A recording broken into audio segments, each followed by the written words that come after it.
এটা আমাদের একটা ছোট্ট বাথরুম আছে। তো ছোট্ট বাথরুমে সবার আগে আমি দেখাচ্ছি, একটা ডাইভেটার আছে, বেসিন ডাইভেটার, ডব্লিউসি আছে, আর একটা শাওয়ার আছে। উপরে সিলিংয়ে গিজার চলে যাবে, আর উপরে একটা বড় শাওয়ার আছে 2 ফুট বাই 2 ফুটের। আমাদের প্লাম্বিং লাইনের আগের সমস্যাটা দেখাই।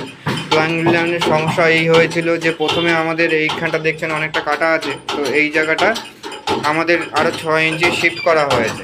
পরে ক্লায়েন্ট যেটা বলেছে আমরা সেই অনুযায়ী কাজ করেছি। এটা আমাদের টাইলস ফিনিশিংয়ের টিপ্পা আছে। বাকি এই যে এরিয়াটা ওঠা দেখছেন ডাইভেটার, এই জায়গাটা আমাদের ওই যে বিমটা আছে, ওই বিমের অনুযায়ী আমাদের টাইলস হবে। তো সেই অনুযায়ী ডাইভেটারটাকে বার করা হয়েছে, যাতে কোনো রকমের খোঁজ না দেখা যায় বাথরুমে। তার জন্য ডাইভেটারটাকে বাইরে বার করে দেওয়া হয়েছে। এই লেজ ওয়ালটা হচ্ছে তার নমুনা।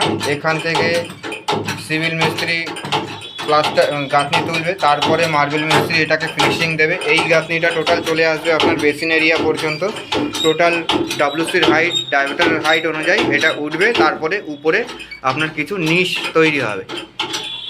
এটা কতটা নিতে পারবে, কতটা প্রেশার নিতে পারবে, সেটার জন্য যেহেতু এখানে প্রেশার পাম্পের কানেকশন করা হচ্ছে, তো এই যে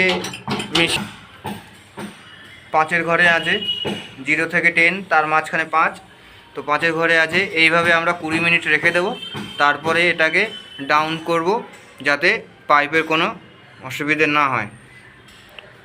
তো